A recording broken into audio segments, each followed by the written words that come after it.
नमस्कार साथियों, believer law में आपका स्वागत है।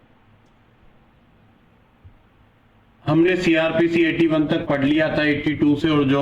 129 तक रिकॉर्ड की थी उसमें वॉइस इशू आ रहा था। 2-3 दिन से सारे सॉफ्टवेयर में खराबी थी, आप लोगों को मैसेज देके मैंने सूचित कर दिया था। आज आगे बढ़ते हैं, 82 से शुरू करते हैं। प्रोक्लेमिनेशन बताता है 82 कि फरार व्यक्ति के लिए उद्घोषणा क्या होगा। यदि किसी न्यायालय को यह विश्वास करने का कारण है कि किसी व्यक्ति के विरुद्ध वारंट जारी हो चुका है और वह वारंट के बाद फरार हो गया या वारंट से बचने के लिए खुद को छिपा रहा है, जिसके कारण ऐसे वारंट का एग्जीक्यूशन नहीं हो सकता, तो रिटर्न में एक प्रोक्लेमिनेशन निकालेगा जिसमें एक समय और स्थान बताया जाएगा कि ऐसा व्यक्ति प्रोक्लेमिनेशन निकालने से 30 दिन के पश्चात ऐसे समय और स्थान पर जो उस प्रोक्लेमिनेशन में बताया होगा, एक महीने बाद की कोई भी डेट बता दो, कि 45 दिन बाद की कोई डेट बताई कि आप 20 अगस्त को इस पुलिस थाने में इस समय तक उपस्थित हो, तो आपको वो दिन और स्थान बताना पड़ेगा कि इस दिन और इस स्थान को इस पुलिस थाने में उपस्थित हो, वो प्रोक्लेमिनेशन हो जाता है। और प्रोक्लेमिनेशन को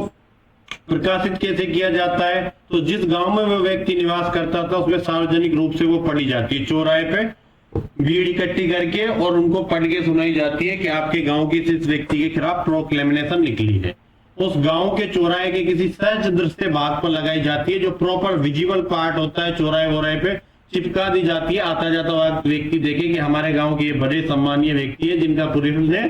प्रोक्लेमिनेशन निकाला है। और न्याय सदन में जो कोर्ट का नोटिस बोर्ड होगा, वहां भी सहज दृश्य भाग पर लगाई जाएगी, ताकि कोर्ट में आने जाने वाले व्यक्ति भी परिचित हो कि ये व्यक्ति अपराधी है, इसके खिलाफ प्रोक्लेमिनेशन निकली है। और यदि सफिशिएंट पार्टी फीस पे कर सकती है सामने वाली की इस व्यक्ति की तो बढ़िया तबीयत से बेइज्जती होनी चाहिए, तो अखबार में भी आप प्रकाशित करवा सकते हैं उस क्षेत्र में जहां वो व्यक्ति निवास करता है। लोकल कोई भी जो डेली न्यूज़पेपर होता है उसमें आप प्रकाशित करवा सकते हैं। ठीक है, ये प्रकाशित कर दिया तीनों चारों मैनर में से, जिस प्रकार भी कोर्ट ने करना था तीनों चारों मैनर को फॉलो अप कर दिया, तो ये कंक्लूसिव प्रूफ होगा कि उस दिन ऐसी प्रोक्लेमिनेशन निकाल दी गई थी, इसको रिबट नहीं किया जा सकता। कंक्लूसिव प्रूफ, क्योंकि गवर्नमेंट के ऑफिसर आकर ऐसा करते हैं। ठीक है, पर ऐसी प्रोक्लेमिनेशन ऐसे ऑफेंस के लिए निकली है जो आईपीसी के सेक्शन 302, 304, 364, 367, 382, 392 से लेकर 400 तक ये कंटिन्यू है। 93, 94, 95, 96, 97, 98, 99, 400, 402, 436, 449, 459, 460, इनके अधीन अगर कोई अपराध पनिशेबल है और अभियुक्त ऐसी प्रोक्लेमिनेशन में जो समय और स्थान बताया गया, जो टाइम एंड प्लेस बताया था, वहां पर प्रेजेंस नहीं होता है, तो उसको प्रोक्लेम्ड अफेंडर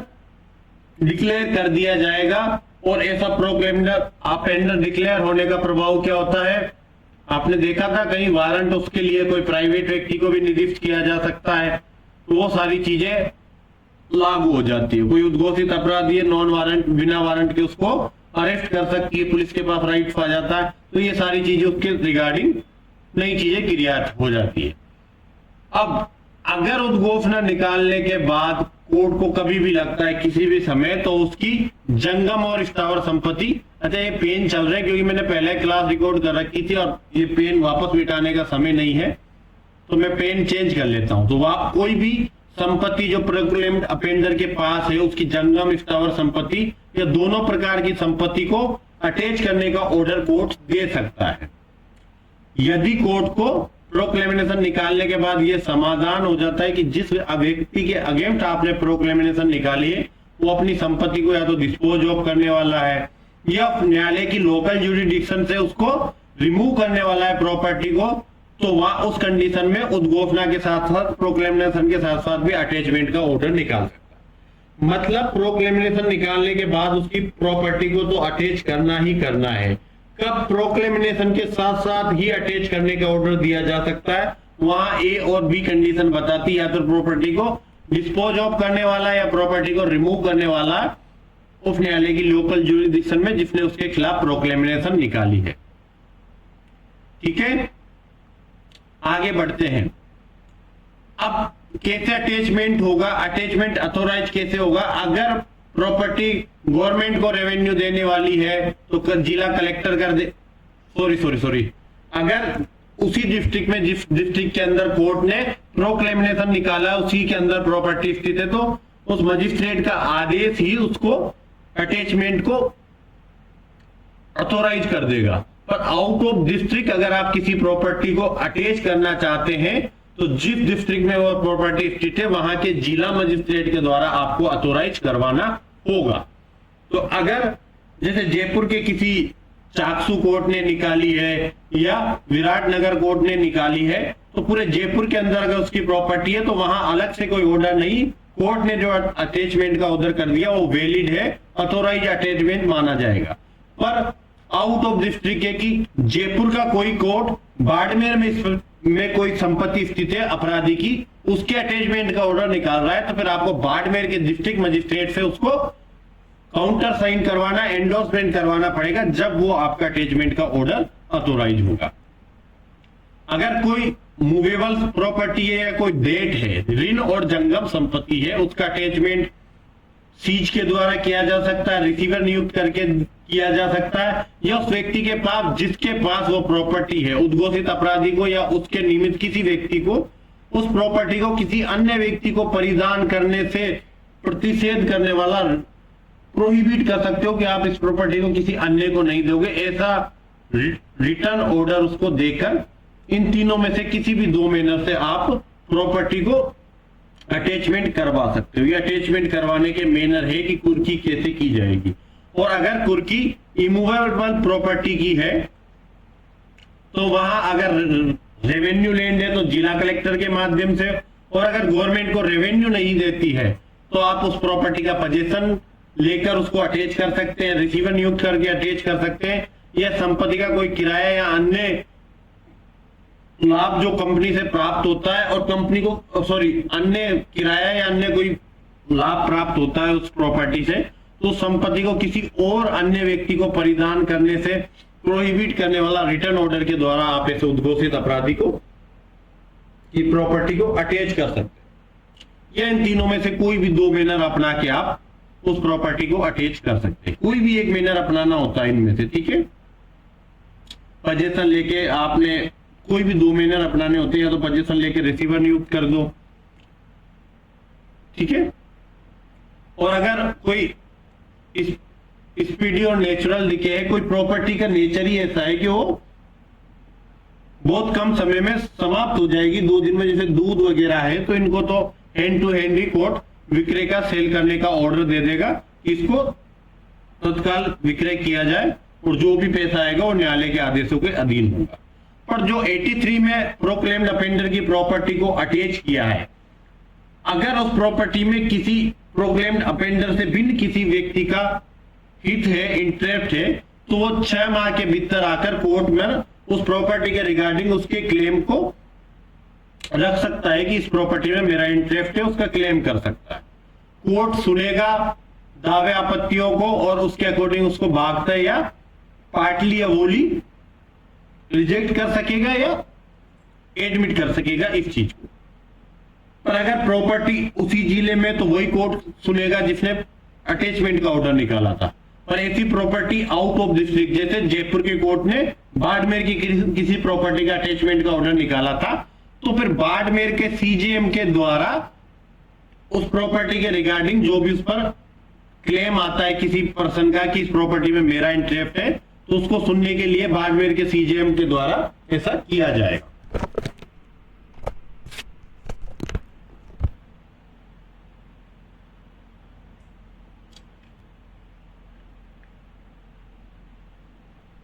ठीक है, आगे बढ़ते हैं।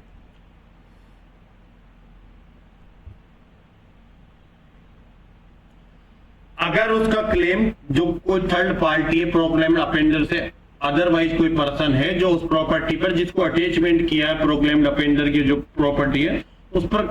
क्लेम कर रहा था और उसका वो दावा कोर्ट के द्वारा रिजेक्ट कर दिया गया, तो आप ऐसे रिजेक्ट करने से 1 साल के भीतर आकर सिविल न्यायालय में बात संस्थित कर सकते हैं और अपने सिविल वाद के द्वारा अपनी उस प्रॉपर्टी पर राइट्स को एनफोर्स करवा सकते हैं। 6 महीने के अंदर ना तो कोई दावा आता है उस प्रॉपर्टी पर, दावा आता है तो उस दावे को रिजेक्ट कर दिया जाता है, या कोई प्रॉपर्टी जो स्पीडी और नेचुरल डिके थी उसको सेल कर दिया गया था,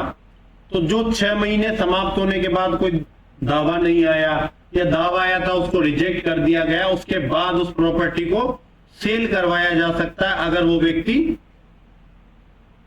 जिसकी प्रॉपर्टी को अटैच किया था उसकी प्रॉपर्टी को सेल करवाया जा सकता है, पर वो व्यक्ति चाहे तो कुर्की से 2 साल के भीतर आ सकता है और रीजन शो कर सकता है कि जो प्रोक्लेमेशन निकाला था 1 महीने बाद प्रेजेंट होने का, उसकी अनुपालन में मैं क्यों प्रेजेंस नहीं हो सका। अगर ऐसा सफिशिएंट ग्राउंड कोर्ट के सामने साबित कर देता है और कोर्ट उसके जो रीजन है अपने रीजन दिया है कि मैं तो हिमालय पे साहब गया था और हिमालय पे किसी प्रकार का अखबार नहीं निकलता, ना कोई सूचना आती, तो मुझे तो पता ही नहीं लगा कि मेरे खिलाफ प्रोक्लेमेशन निकली थी, और ऐसा युक्त रीजन है और ये साबित हो जाता है कि वो पिछले 2 साल से हिमालय पे था या 1.5 साल से जो भी था, 2 साल के अंदर तो उसको प्रेजेंस होना है, तो वो व्यक्ति अगर ऐसा साबित कर देता और कोर्ट उसके जो रीजन बताया उससे सेटिस्फाई है, तो उसकी प्रॉपर्टी जो सेल कर दी गई थी उसमें से जो भी सेल करने के खर्चे थे उनको निकालने के बाद बाकी पैसे का उसको परिधान कर दिया जाएगा प्रोक्लेम्ड अपेंडर को। ठीक है, पर कुर्की से 2 साल के भीतर ही आना है। 86 हमारे किसी प्रकार की काम की नहीं है। 87 समन के स्थान पर या उसके अतिरिक्त वारंट का जारी किया जाना, कि जब कोई कोर्ट किसी व्यक्ति के लिए समन जारी करने में इस संहिता के अधीन सक्षम है तो अपने रीजन रिटर्न में नोट करने के बाद समन के स्थान पर गिरफ्तारी का वारंट जारी कर सकता है। किन कंडीशन में? 2 कंडीशन में, या तो समन जारी करने से पहले ही या आफ्टर समन जारी करने के पश्चात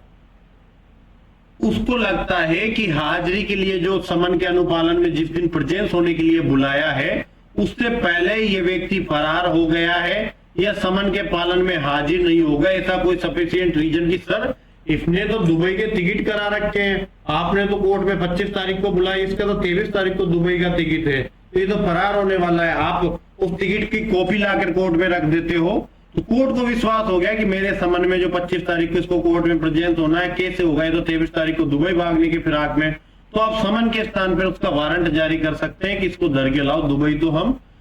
इसको जेल में दिखाएंगे। या फिर आप ये साबित कर देते हो कि समन की तामील तो सम्यक रूप से हुई थी और वो व्यक्ति को हाजिर होने का अवसर भी था फिर भी हाजिर नहीं हुआ, तो समन के स्थान पर फिर अगर उसने कोई सफिशिएंट रीजन नहीं दिया हाजिर क्यों नहीं हुआ था, तो फिर समन के स्थान पर वारंट जारी कर दिया जाएगा उसके अरेस्ट करने का। ठीक है, जो समन से नहीं मान रहा या समन का पालन नहीं करता उसके स्थान पर उसके लिए वारंट जारी कर दिया जाता है। दोनों रीजन याद रखना, 3 नंबर का क्वेश्चन यहां से 87 से बन सकता है, बाकी तीनों सेक्शन किसी काम के नहीं है। 91 कि जब कोई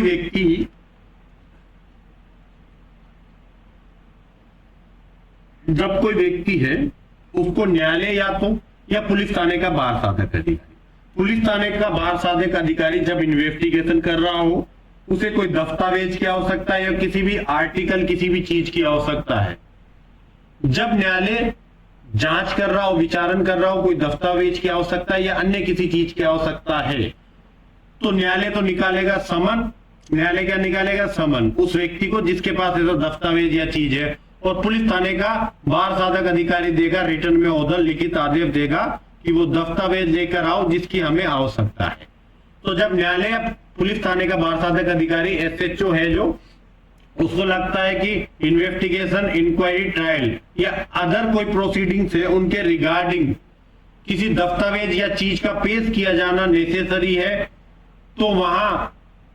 अगर उसको विश्वास है कि किसी व्यक्ति के पोजीशन या पावर के अंदर वो दस्तावेज या चीज है, तो एक समन कौन निकालेगा? न्यायालय तो एक समन निकालेगा और पुलिस थाने का बार साधक अधिकारी रिटर्न आदेश निकाल की अपेक्षा करेगा कि समन या आदेश में जो समय और स्थान बताया गया वहां पर वो दस्तावेज और चीज लेकर हाजिर। पर मान लो कि मुकेश अंबानी जी को ऐसा नोटिस दिया गया है और मुकेश अंबानी उस नोटिस के अनुपालन में खुद तो आएगा नहीं कि वो 1 मिनट के 1 करोड़ रुपए कमा रहा है। उसने किसी व्यक्ति को भेज दिया कि ये कागज ले जाके कोर्ट में दे देना, पेश कर देना। तो अगर कोई व्यक्ति को बुलाया है कोर्ट ने कोई डॉक्यूमेंट लेकर, वो खुद आने के बजाय वो डॉक्यूमेंट भेज देता है, तो ये मान लिया जाएगा कि कोर्ट के समन का पालन हो गया है, क्योंकि उनको दस्तावेज की आवश्यकता थी। उन्होंने कहा था आप दस्तावेज लेकर हाजिर हो, अगर आप खुद नहीं उपस्थित हो सकते किसी अन्य व्यक्ति के साथ वो दस्तावेज भिजवा सकते हैं। ठीक है,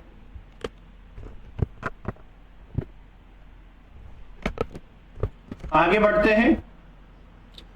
पर आप ऐसी कोई दस्तावेज नहीं मंगा सकते जिसको 123 124 में एविडेंस में है। ठीक है, सरकार के जो कॉन्फिडेंशियल डॉक्यूमेंट होते हैं, गोपनीय सूचना होती है, जिसको ऑफिशियल कम्युनिकेशन कहा जाता है, उनको नहीं मंगवा सकते। और बैंक का बही साक्ष्य अधिनियम में जो डॉक्यूमेंट बैंक के हैं उनको नहीं मंगवाया जा सकता। डाक और तार प्राधिकारी की अभिरक्षा में जो पोस्ट कार्ड है, कोई कोरियर है, कोई दस्तावेज है, कोई पार्सल है या चीज है, उनको भी आप इस 91 के थ्रू नहीं मंगवा सकते। और 91 का ऑर्डर कभी भी अभियुक्त को नहीं दिया जा सकता। ये दस्तावेज और चीज पेश करने के लिए अभियुक्त को आप 91 का समन या रिटर्न ऑर्डर नहीं दे सकते। क्या कारण है अभियुक्त को नहीं दिया जा सकता? कि 20(3) आर्टिकल 20(3) आपने कॉन्स्टिट्यूशन का पूरा होगा, उसका वोलेशन होता है, इसलिए अलाउ नहीं करते। डाक और तार प्राधिकारी की अभिरक्षा के मामले में क्या होगा, पहले हम 92 का 2 पढ़ेंगे। ये क्या कहता है कि अगर एग्जीक्यूटिव मजिस्ट्रेट है, जुडिशियल मजिस्ट्रेट है, एसपी साहब है या फिर पुलिस कमिश्नर है, 4 एसपी, पुलिस कमिश्नर, न्यायिक मजिस्ट्रेट, एग्जीक्यूटिव मजिस्ट्रेट, उनको लगता है कि किसी डाक और तार अथॉरिटी का कोई ऑफिसर है, उसके पास ऐसा कोई दस्तावेज है, पार्सल है या चीज है जो उसके इन्वेस्टिगेशन के पर्पज से या जो कार्रवाइयां उसके सामने की जा रही है उसके पर्पज से इंपोर्टेंट है, तो वो ऐसे डाक और तार प्राधिकारी को ऑफिसर, जो भी ऑफिसर है डाक और तार प्राधिकारी है, उनको ऑर्डर दे सकता है कि जब तक हम इनसे नोटिस, इनसे ऑर्डर नहीं लेके आते तब तक आप डाक और पार्सल को कहीं पर भी डिलीवर नहीं करेंगे, अपने पास सहेज के रखे, डिटेन करके रखे। तो न्यायालय के आदेश और मजिस्ट्रेट के आदेश जो लेकर आएगा यहां से, इस सेक्शन से, वो मिलने तक आप अपने पास वो पार्सल या चीज जिसका हमें इन्वेस्टिगेशन के पर्पज से जरूरत है उसको अपने पास। दूसरी चीज कि वो डिटेन करने का ऑर्डर दे दिया, अब एक डीएम है, दूसरे सीजेएम साहब है, तीसरा सेशन जज है और फोर्थ है हाई कोर्ट। ये चारों अथॉरिटी को लगता है कि कोई डाक और तार प्राधिकारी की अभिरक्षा में दस्तावेज, पार्सल या चीज है जिसकी आवश्यकता इन्वेस्टिगेशन, इंक्वायरी या ट्रायल के पर्पज से है, तो इन चारों अथॉरिटी में से कोई भी अथॉरिटी डाक और तार प्राधिकारी को ऑर्डर दे सकता है कि जो पार्सल, जो चीज, जो दस्तावेज आपके पास है उसको ऑर्डर में बताए गए व्यक्ति को परिधान कर दिया जाए, उसको परिधान करने का निर्देश दे सकता है। जिसके भी साथ वो ऑर्डर भिजवाए लिख के दे देगा कि ये श्रीमान एसएचओ साहब को भेज रहा हूं या न्यायालय के किसी ऑफिसर को भेज रहा हूं, इसको वो डाक पार्सल जो आपके पास है वो परिधान कर दिया जाए। ये ऑर्डर है कि वो डाक पार्सल जो आपने रखा था या आपके पास है, आपकी कस्टडी में, उसको परिधान करने का ऑर्डर 91 में डिलीवर कर दिया जाए किसी पर्सन को जिसका ऑर्डर में नाम होगा। 93 कि जब कोर्ट को ये बिलीव करने का ग्राउंड है कि 91 में जो समन निकाला था न्यायालय ने या पुलिस अधिकारी ने रिटर्न ऑर्डर दिया था, उसके अनुपालन में वो दस्तावेज या चीज पेश नहीं करेगा। ये 92 के 1 में जो एसपी, जो एग्जीक्यूटिव मजिस्ट्रेट, सॉरी, जो डीएम, सीजेएम, सेशन जज, हाई कोर्ट, ये चारों ने जो रिक्वेस्ट की थी कि वो डिलीवर कर देना डाक और तार प्राधिकारी को, उसका अनुपालन नहीं किया जाएगा। ये दोनों ग्राउंड लगते हैं कि 91 का अनुपालन नहीं होगा, 92 के 1 का अनुपालन नहीं होगा, तो वहां सर्च वारंट जारी किया जा सकता उस डॉक्यूमेंट के लिए जिसके लिए ऐसा समन इशू हुआ था। यह दस्तावेज या चीज ऐसे न्यायालय को यह ज्ञात नहीं है कि किस व्यक्ति के पोजीशन में। हमें यह तो पता है कि ऐसा कोई दस्तावेज है, पर हमें याद नहीं है कि ए की पोजीशन में, बी की पोजीशन में, सी की पोजीशन में वहां सर्च वारंट जारी करना पड़ेगा कि आप इसके घर पे जाइए, सर्च कीजिए, इसके पास ऐसा कोई डॉक्यूमेंट होना चाहिए। या फिर न्यायालय को लगता है कि इंक्वायरी, ट्रायल या अन्य पर्पज की पूर्ति जनरल सर्च से या इंस्पेक्शन से होगी तो वहां तलाशी वारंट जारी कर सकता है, और जैसा वारंट में जो जो चीजें लिखी होगी उसके अनुसार तलाशी ले सकता है, निरीक्षण कर सकता है। पर अगर कोई वारंट में स्पेसिफिक जगह लिखी हुई है या किसी स्पेसिफिक पैलेस का कोई स्पेसिफिक पार्ट में आपको सर्च करने का ऑर्डर दिया है तो केवल उसी स्थान, उसी भाग का आपको तलाशी करनी होगी। और जिस व्यक्ति को वारंट का निष्पादन का भार सौंपा गया है वो केवल उसी का ही करेगा जिसका उस वारंट में मेंशन है। पर डाक और तार प्राधिकारी की अभिरक्षा में कोई दस्तावेज, पार्सल या चीज की तलाशी करना चाहते हो तो दो ही व्यक्ति उसके संबंध में तलाशी वारंट जारी कर सकते हैं, एक सीजेएम है और एक डीएम है। जब याद करते थे ऑब्जेक्टिव परीक्षा की पर्पज से तो हम देखते थे कि पीछे एमएम है दोनों में, और याद करने में इजी हो जाता था कि दो ही व्यक्ति हैं जो डाक और तार प्राधिकारी की अभिरक्षा में किसी भी वस्तु की तलाशी के लिए, चाहे डॉक्यूमेंट, पार्सल है, उसकी तलाशी के लिए वारंट इशू कर सकते। 94 कोई काम की नहीं है, छोड़ देना। मेंस के पर्पज से मुझे नहीं लगता है कि 95 गवर्नमेंट के रिगार्डिंग कि अगर वो ऐसा कोई दस्तावेज है, पढ़नी नहीं है फिर भी मैं समझा देता हूं, ब्रीफ पता होना चाहिए हर सेक्शन का, ठीक है, क्योंकि हाईकोर्ट आपको पता है एक्सपेरिमेंटल करता रहता है आप लोगों के साथ, तो आपको ब्रीफ पता होना चाहिए कि अगर कोई ऐसे समाचार पत्र या पुस्तक है या कोई डॉक्यूमेंट है जिसमें 124 है राजद्रोह से संबंधित कोई बातें प्रकाशित है, 153 है, 153 भी, दो समुदाय के बीच में सांप्रदायिकता फैलाना, ठीक है, ऐसा कोई दस्तावेज में मेंशन किया, 292, 93 अश्लील सामग्री है उसके अंदर, 295 है वही धार्मिक उन्माद वगैरह फैलाना, ये सभी चीजें उस डॉक्यूमेंट में मेंशन है तो राज्य सरकार उस समाचार पत्र, पुस्तक या दस्तावेज को फॉरफिट करने का आदेश दे सकता है कि गवर्नमेंट के फेवर में इसको फॉरफिट कर दिया जाए। ऐसा आदेश करने के बाद एसआई से रैंक या से ऊपर का अधिकारी ऐसे सभी दस्तावेजों को जब्त करने का ऑर्डर दे सकता है, तलाशी वारंट जारी कर सकता है। पर जिस व्यक्ति ने ऐसी पुस्तकें थी उसको लगता है कि ऐसी कोई बात नहीं थी और कोर्ट जबरदस्ती राज्य सरकार ने मेरे दस्तावेजों का या पुस्तक को फॉरफिट किया है, तो वो हाईकोर्ट में 2 माह के अंदर जाकर आवेदन कर सकता है। ऐसा आवेदन 3 जजों के द्वारा मिनिमम सुना जाएगा, और 3 से कम है तो जितने हैं उतने के द्वारा ही सुना जाएगा, 3 से कम 2 या 1 है तो हाईकोर्ट में जितने जज है उनके द्वारा सुना जाएगा। यहां उस दस्तावेज की प्रति एविडेंस के रूप में रखी जा सकती है, क्योंकि समाचार पत्र को एविडेंस के रूप में माना नहीं जाता, हियर से एविडेंस होता है, पर यह अलाउ किया है कि उस समाचार पत्र को उसकी प्रकृति और प्रवृत्ति की सबूत की सहायता के लिए रखा जा सकता है कि क्या था इस अखबार में जिससे राजद्रोह हो रहा था या सांप्रदायिक उन्माद फैल रहा था। जुडिशियल मजिस्ट्रेट की पावर है, मिनी हेबियस कॉर्पस बोलते हैं 97 को, क्या बोलते हैं, मिनी हेबियस कॉर्पस, बंदी प्रत्यक्षीकरण रिट के समान ये 97 सेक्शन है। DM, FDM, judicial magistrate first class को लगता है कोई व्यक्ति ऐसी परिस्थितियों में परिरुद्ध किया गया है जो परिरोध के अपराध की कोटि में आता है तो उसका सर्च वारंट इशू कर देगा कि इसको तत्काल ढूंढे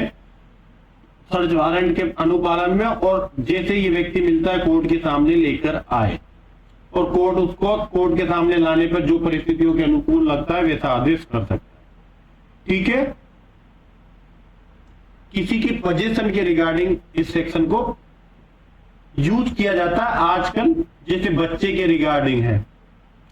कि पति पत्नी में झगड़ा हो जाता है और वो झगड़ा हुआ ही अभी कोर्ट में प्रोसीडिंग नहीं चल रही, पति बच्चे को ले गया तो पत्नी इस 97 का सहायता लेकर उस व्यक्ति को कि वो बच्चा ऐसी परिस्थितियों में परिरुद्ध किया गया है जो डिटेन की कोटि में आता है, उस बच्चे को अपनी मां से नहीं मिलने दिया जा रहा, 97 का यूज करते, ठीक है। 98 अपहृत स्त्रियों को वापस करने के लिए विवश करने की शक्ति कि कोई लेडीज है या 18 वर्ष से कम आयु की बालिका जिसको इलीगल पर्पज से अपहृत कर लिया गया, अपहरण कर लिया, या उसको विधि विरुद्ध निरुद्ध रखे जाने के पर्पज से उसको कैद कर लिया गया, अपहरण कर लिया गया, वहां पर ऐसा लगता है तो आप शपथ पर परिवाद कर सकते हैं डीएम, एफडीएम और जुडिशियल मजिस्ट्रेट फर्स्ट क्लास को कि ऐसी स्त्री जिसको विधि विरुद्ध प्रयोजन या विधि विरुद्ध रूप से निरुद्ध किया गया है उसको तुरंत स्वतंत्र कराया जाए, और जैसे उसको स्वतंत्र कराया जाता है उसको कोर्ट देखता है कि इसको किसकी कस्टडी में सौंपना है, माता पिता, पति, संरक्षक या अन्य व्यक्ति जो भी बालक का विधिपूर्ण भार साधक है उसके पोजीशन में उसको सौंप दिया जाता है। कई बार 18 वर्ष से ऊपर की लड़की को उसका जो पति तो वैसे लीगली राइट रखता है, बॉयफ्रेंड वगैरह होता है, उनको लगता है कि उसको डिटेन कर लिया गया तो 98 का सहारा लेकर कोर्ट में एप्लीकेशन लगा देते हैं। 98 सभी प्रकार के मामलों पे लागू हो। 99 छोड़ दे बिल्कुल। 100 बंद स्थान के बाहर साधक व्यक्ति तलाशी लेने देंगे, वैसी की वैसी तलाशी ली जाती है जैसी 47 में थी क्या तलाशी का मैनर, कि दरवाजे वगैरह तोड़ दो, घुस जाइए अंदर, महिला है तो महिला के कमरे में पहले महिला को बाहर आने का, वैसा ही मैनर है। अधिकारिता से बाहर तलाशी में जो चीजें पाई जाती है 451 से 457 में जो उसको डिस्पोज ऑफ करने के मैनर है उसके अनुसार डिस्पोज ऑफ किया जाता है। 102 कोई काम की नहीं है। 103, 104 को देख लो, ये किसी प्रॉपर क्वेश्चन में आपको सपोर्टिंग के रूप में लिया जा सकता है कि मजिस्ट्रेट अपनी उपस्थिति में तलाशी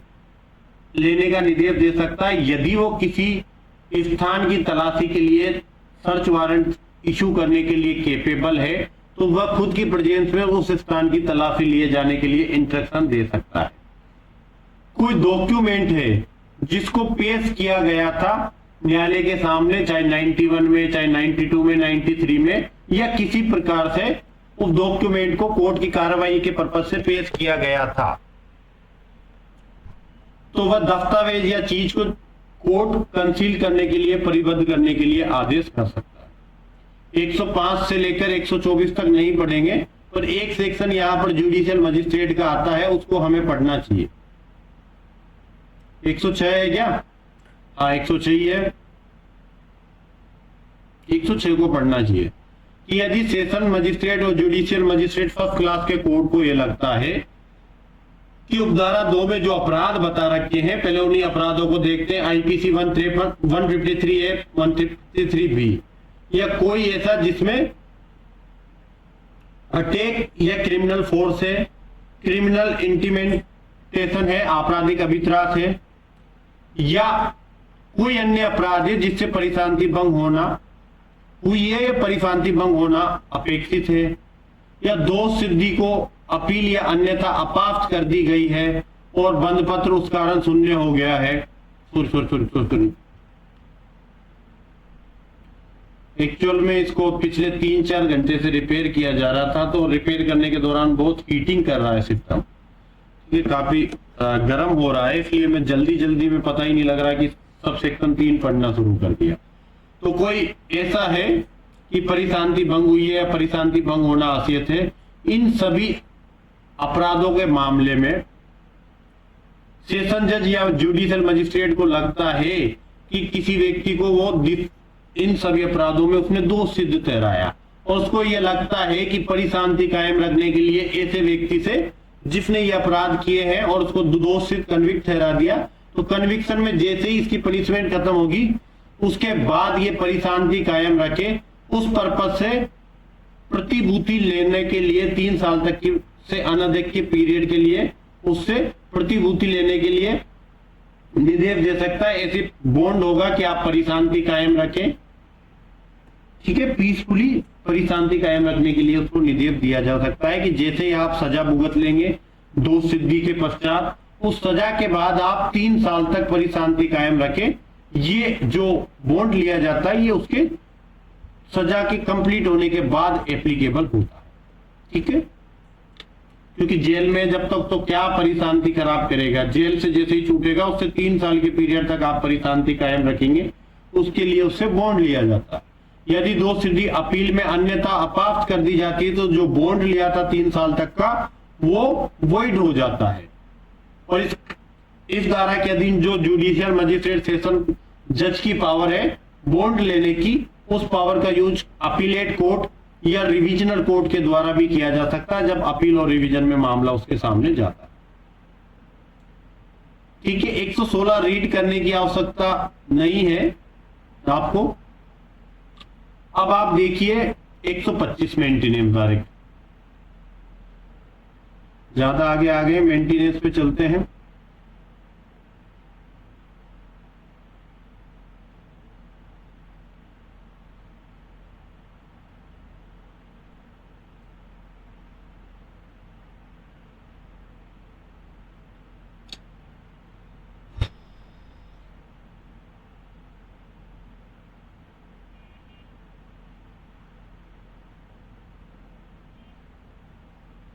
भरण पोषण होता क्या है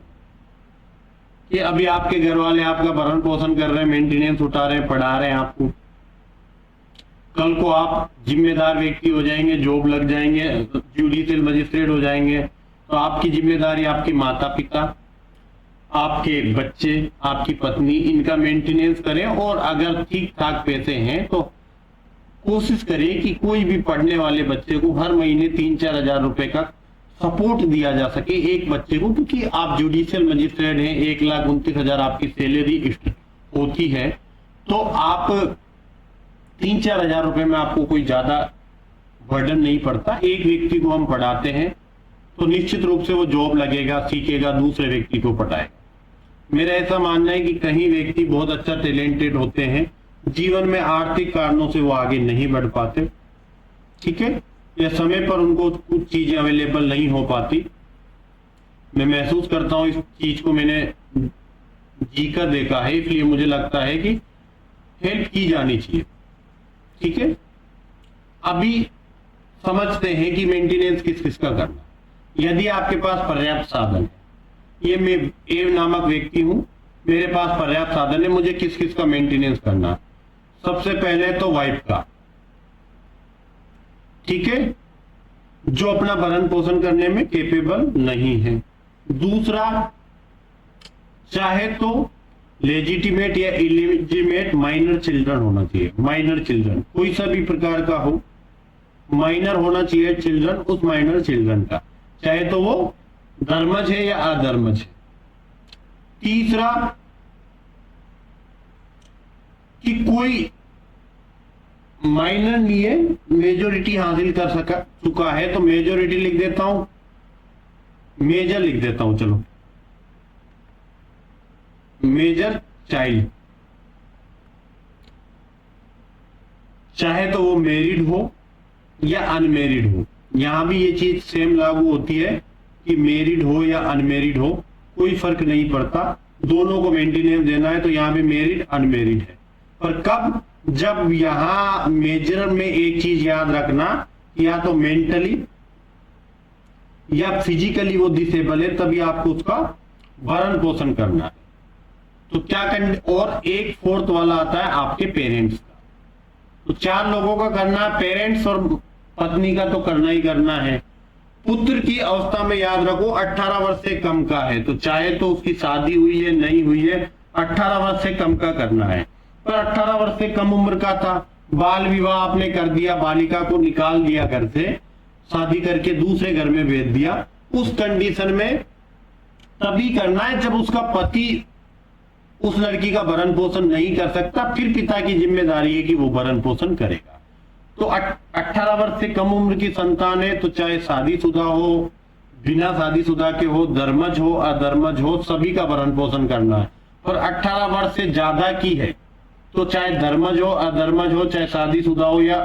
बिना शादीशुदा के हो, तभी करना है जब वो मेंटली या फिजिकली डिसेबल है, या कहीं ना कहीं उसको इंजरी है जिसके कारण वो अपना भरण पोषण नहीं कर सकता। ऑर्डर कौन देगा? जुडिशियल मजिस्ट्रेट फर्स्ट क्लास देगा। आजकल फैमिली कोर्ट दे रही है, पर आपको जैसा बैरिस्टर का लैंग्वेज है वैसा के वैसा ही लिखना है। तो जुडिशियल मजिस्ट्रेट फर्स्ट क्लास देता है। यहाँ कोष्टक में लिख सकते हैं कि वर्तमान में फैमिली कोर्ट दे रही है, क्योंकि फैमिली कोर्ट में ये मामले सुने जा रहे हैं। तो वो दे सकता है कि अगर आपने अपने पत्नी, माता पिता, संतान का भरण पोषण करने में उपेक्षा करी है, तो कोई मासिक दर पर भरण पोषण करने के लिए, मेंटेनेंस के लिए मजिस्ट्रेट ऑर्डर दे सकता है कि ऐसा ऐसा हर मंथली आप अपनी पत्नी, बच्चों को इतने इतने रुपए दे। पर कोई पुत्री है, उसके पिता को तब निर्देश देगा जब उस पुत्री की शादी कर दी थी और पति के पास पर्याप्त साधन नहीं थे, तब कहेगा कि भाई 18 से कम की थी आपने, एक तो बाल विवाह कर दिया। अब पति के पास अगर पर्याप्त साधन नहीं है तो आप इसका मेंटेनेंस पे करें, क्योंकि 18 से कम उम्र की लड़की की शादी आपको नहीं करनी थी, आप घर पे रखते, मेंटेनेंस घर पे रखते तो भी तो मेंटेनेंस देते, ठीक है। पर जब तक कार्यवाही चलेगी, इंडिया में आपको पता है कार्यवाही कितनी लंबी चलती है, तो जब तक कार्यवाही चलेगी तब तक के लिए इंटरिम एप्लीकेशन की बेल लगा, इंटरिम मेंटेनेंस के लिए एप्लीकेशन लगा सकते हैं आप कि मजिस्ट्रेट साहब कार्यवाही चलेगी, कोर्ट में भी वकील के खर्चे दूंगी, धक्के खाऊंगी, आऊंगी जाऊंगी, तब तक मैं भूखी तुरी बैठी रहूंगी जब तक कार्यवाही चलेगी, और मैं तो कमाती नहीं हूं, मेरे पति कमाते थे, उससे साथ रह रही थी, तब तक घर चल रहा था। वहां मजिस्ट्रेट इंटरिम मेंटेनेंस का ऑर्डर दे सकता है कि जब तक ये फाइनल मेंटेनेंस का ऑर्डर नहीं हो जाता तब तक आप इंटरिम मेंटेनेंस के रूप में हर मंथ इसे 5,000 रुपए देते रहें। और ऐसा इंटरिम एप्लीकेशन की जो आवेदन होगा वो रेस्पोंडेंट पर, प्रत्यर्थी पर या सामने वाली पार्टी पर जो पति भरण पोषण देगा उस पर सूचना की तामील से 60 डेज के अंदर डिस्पोज ऑफ कर दिया जाएगा इंटरिम मेंटेनेंस की एप्लीकेशन। अवयस्क कौन है? जो 18 से कम का है, ठीक है। कहां पर लिखा हुआ? भारतीय व्यवस्था अधिनियम के अधीन जो जिसने व्यवस्था प्राप्त नहीं की है वहां 18 वर्ष से कम लिखा हुआ। दूसरा, अच्छा कुछ ज्यादा ही घिस-पिस हो रहा है, इसको ठीक करते हैं।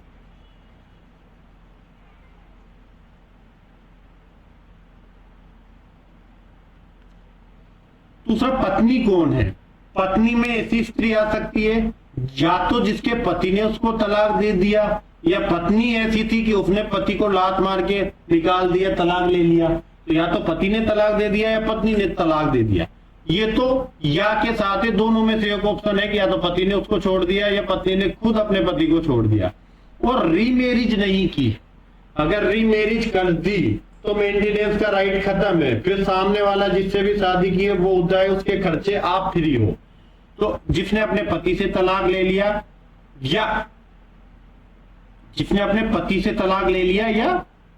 उसने अपने पति को तलाक दे दिया और रीमैरिज नहीं की है, वो पत्नी शब्द के अंतर्गत आती है। दूसरा, मेंटेनेंस कब से पेबल होगा? तो मेंटेनेंस या तो एप्लीकेशन की तारीख से पेबल होगा या कोर्ट ने जिस दिन आदेश दिया था उस आदेश की तारीख से। तो एक तो आदेश की तारीख से, दूसरा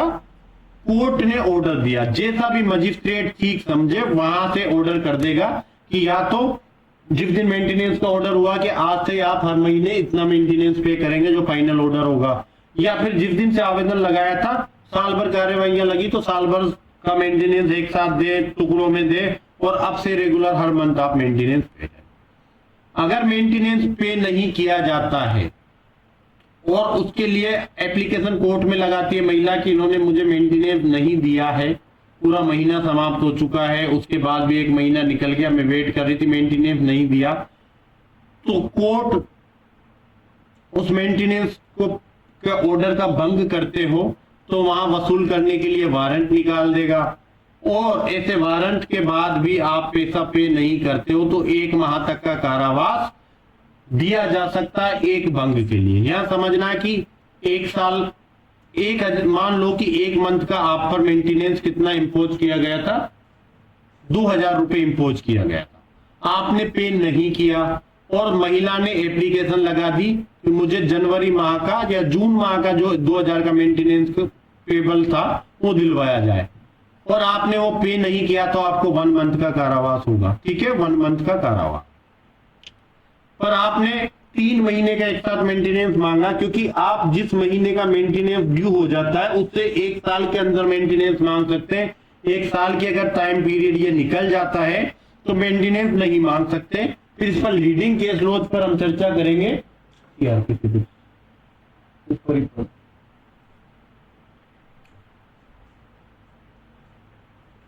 ठीक है। तो यहां से क्या होगा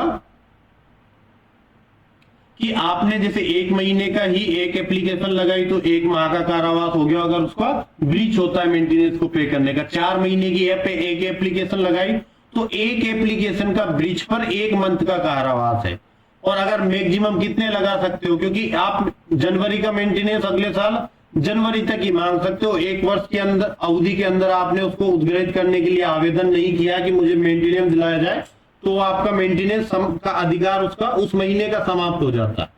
जिस भी महीने का चाहिए 1 साल के अंदर आपको आवेदन लगाना होगा। तो अगर आपने ऐसा पे नहीं किया है तो क्या होगा,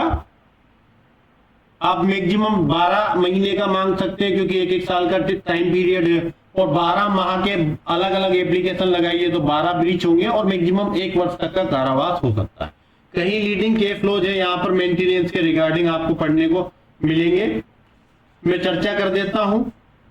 ताकि आपको ध्यान रहे कि कौन कौन से केस फ्लोज इंपोर्टेंट हो जाते हैं यहाँ से। अच्छा, पहले ऐसा करते हैं, इसको कंप्लीट कर लेते हैं, फिर अपन एक साथ ही केस फ्लोज पर चर्चा करते हैं। यहां पर जो मेंटेनेंस को वसूल करने के लिए टाइम पीरियड दे रखा है 1 वर्ष, जबकि आप लिमिटेशन एक्ट में जाके पढ़ेंगे तो वहां 3 वर्ष का या 3 ईयर का लिमिटेशन पीरियड दे रखा है किसी भी प्रकार के मेंटेनेंस को वसूल करने के टाइम पीरियड। तो इसी को ग्राउंड बनाकर एक जजमेंट आया था, पुनगोडी वर्सेस ठंगा वैली का केस आया था, उस पर चर्चा करेंगे। पहले हम इसको कंप्लीट कर लेते हैं।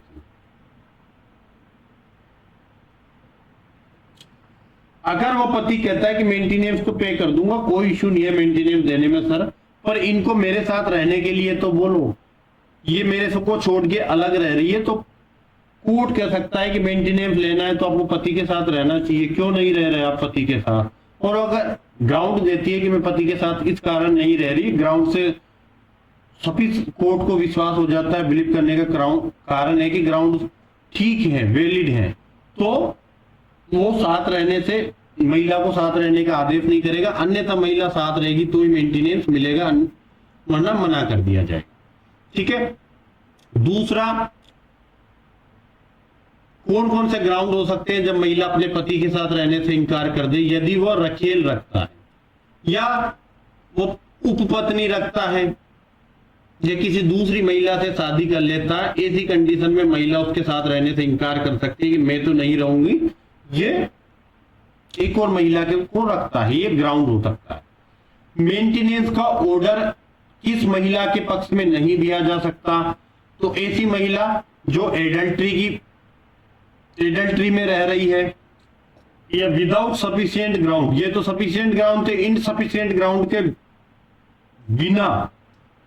वो पुरुष के साथ रहने से इनकार कर देती है, या पारस्परिक सम्मति से दोनों पृथक रूप से रह रहे हैं, तो वहां उसके फेवर में मेंटेनेंस का ऑर्डर नहीं दिया जा सकता। मेंटेनेंस का ऑर्डर कर दिया था, पर मेंटेनेंस के ऑर्डर करने के बाद महिला एडल्ट्री में रहने लगी, या विदाउट सफिशिएंट ग्राउंड के वो अपने पति के साथ रहने से इनकार कर देती है, या म्यूचुअल कंसेंट से वो अलग हो जाते हैं, तो यहां पर मेंटेनेंस का ऑर्डर देने के बाद भी उसको कैंसिल किया जा सकता है। यहां तो किसके फेवर में मेंटेनेंस का ऑर्डर नहीं दिया जाएगा, और यहां मेंटेनेंस का ऑर्डर दिए जाने के बाद उसको कैंसिल करने का प्रोविजन किया गया।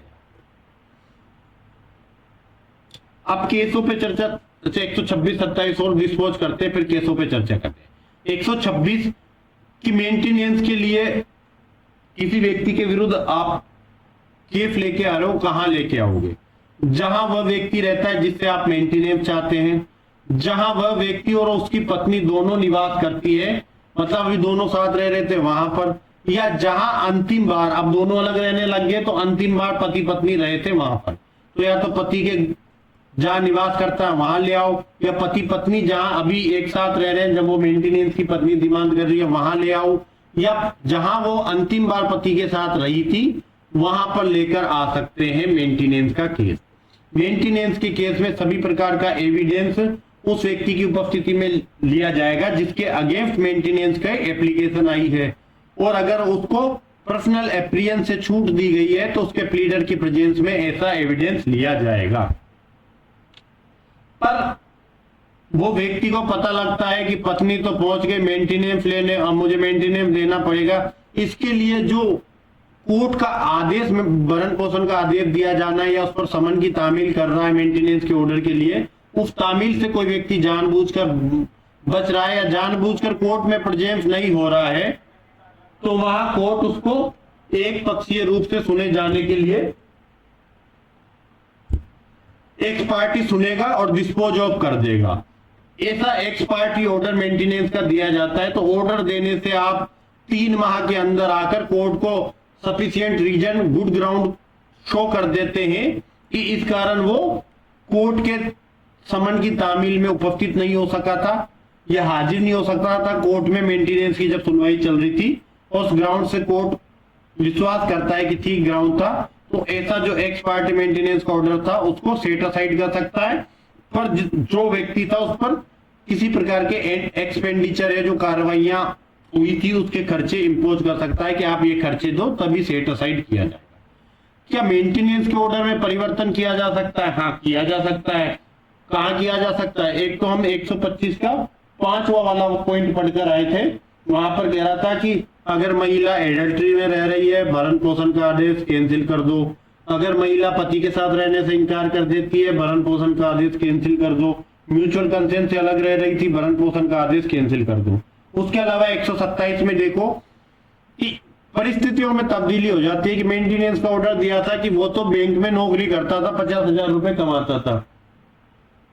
और अब उसकी जॉब चली गई, तो 50,000 के हिसाब से मेंटेनेंस का ऑर्डर कर रखा था कि 25,000 मेंटेनेंस दे। अब नौकरी चली गई, वो तो घर बैठा है, तो अब मेंटेनेंस 25,000 से घट के 5,000 किया जा सकता है। परिस्थिति में तब्दीली होगी। दूसरा, सिविल न्यायालय का कोई जजमेंट आ गया जिसके कारण मेंटेनेंस का ऑर्डर चेंज करना चाहिए। जैसे सिविल न्यायालय ने तलाक कर दिया और तलाक में एक मुश्त राशि दिलवा दी, तो अब मेंटेनेंस वाला ऑर्डर कैंसिल हो जाएगा। ठीक है।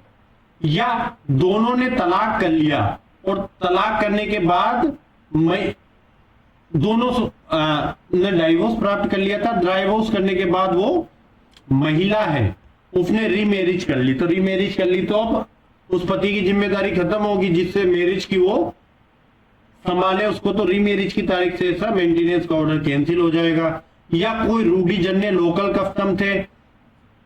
या वहां पर जो ट्रेडिशन चलता था उसके अनुसार उसने तलाक पर एक मुश्त राशि ले ली। ये लोकल में महिलाएं खाप पंचायतें वगैरह बैठती है, वहां एक मुश्त राशि दिला दी जाती है, वहां किसी प्रकार के कोर्ट में जाने की आवश्यकता नहीं होती, वहां है। या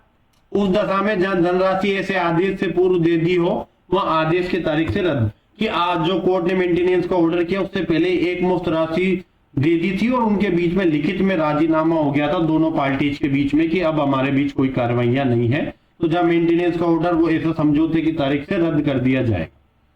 ठीक है। या महिला ने अपनी इच्छा से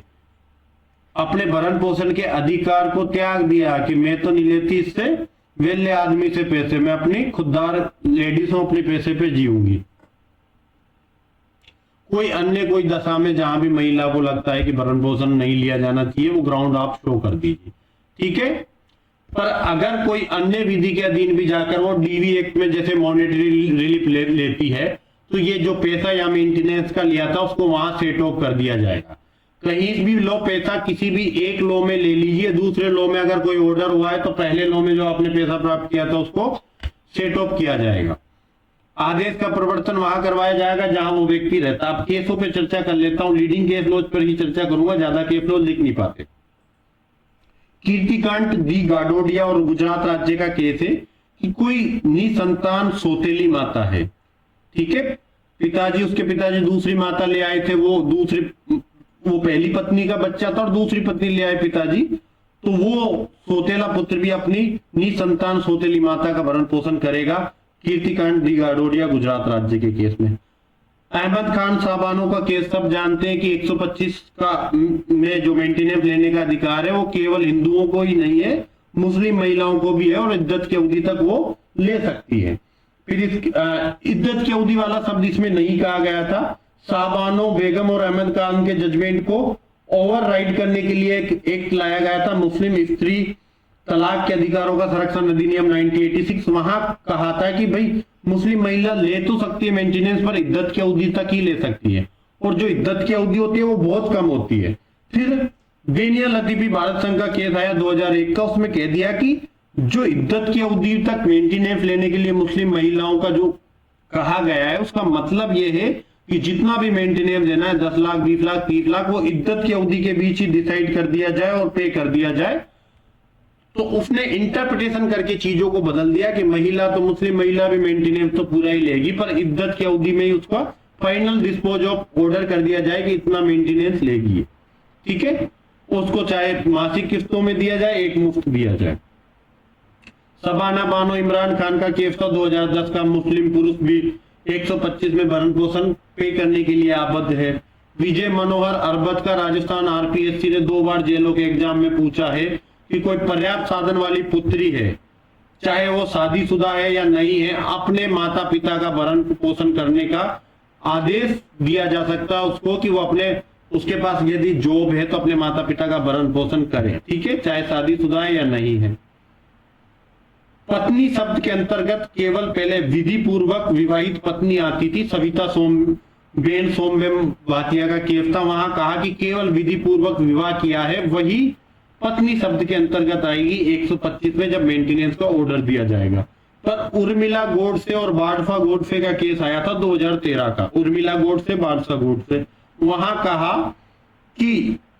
किसी ने अगर पहली मैरिज छिपाकर दूसरी मैरिज कर ली, पहली मैरिज को तो छिपा लिया और दूसरी शादी कर ली, तो दूसरी पत्नी भी मेंटेनेंस ले सकती है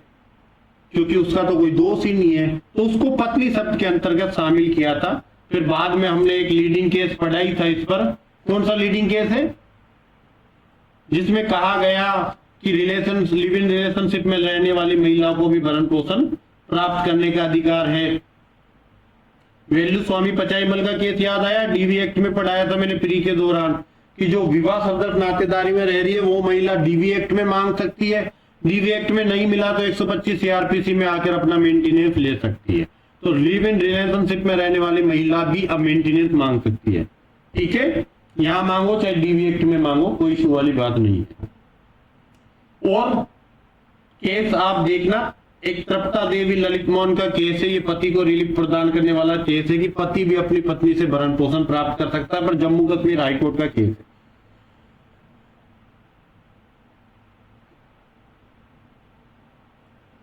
मोदारी बिन सुखदेव बिन का एक केस है जो 1 साल का लिमिटेशन 125(3) में दे रखा था कि जो मेंटेनेंस पेएबल होता है, जैसे 1 से 30 तारीख तक का जुलाई का मेंटेनेंस, 1 से 30 जून तक का मेंटेनेंस था, वो 1 जुलाई को ड्यू हो गया कि 1 जुलाई से उसका मेंटेनेंस लेने का अधिकार क्रिएट हो गया महिला का अपने पति से जून माह का। तो 1 जुलाई से अगले 1 साल तक, मतलब 1 जुलाई 2024 से 1 जुलाई 2025 तक ही वो उस जुलाई 2024 के मेंटेनेंस को वसूल करने का एप्लीकेशन लगा सकती है। 125 के 3 के प्रोविजो में लिखा हुआ था कि लिमिटेशन 1 साल ही है। उसको मोदारी बिन वाले केस में कहा गया कि कोई महिला है, वो भरण पोषण का आदेश दिए जाने के पश्चात जो 1 साल का लिमिटेशन लिखा गया 125(3) में, उसकी समाप्ति के पश्चात भी वसूल कर सकती है। इसके लिए इन्होंने ग्राउंड बनाया कि लिमिटेशन एक्ट में 3 साल तक भरण पोषण के वसूली का ग्राउंड है। तो आप 125(3) का प्रोविजो की जगह आप लिमिटेशन एक्ट में जाए, वो स्पेशल लॉ है और उसने लिमिटेशन को बताया, तो आप वहां 3 साल तक वसूल कर सकते हैं और सफिशिएंट ग्राउंड है तो रिलीफ भी दिया जा सकता है लिमिटेशन एक्ट के अधीन की 3 साल से ज्यादा समय भी हो गया तो भी आप अगर रीजनेबल ग्राउंड बता सकते हैं कि आप क्यों मेंटेनेंस लेने के लिए नहीं आए थे, तो उस टाइम पीरियड को बढ़ाया जा सकता है। सादा खातून, अहमद अली हजारा बीबी और महमूद पाशा का केस है। इस केस में कहा गया था कि प्रत्येक ब्रिज के लिए केवल 1 माह का कारावास है। अब वसूली का प्रत्येक एप्लीकेशन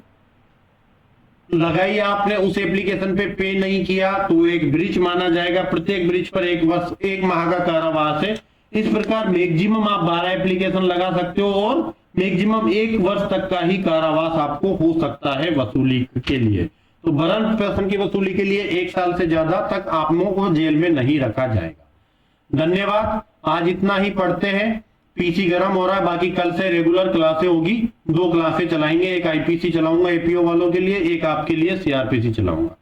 ठीक है। Thank you so much. अभी टेस्ट सीरीज के बारे में भी थोड़ी सी जानकारी दे दूंगा जब भी मुझे साइन मिलेगा। Thank you.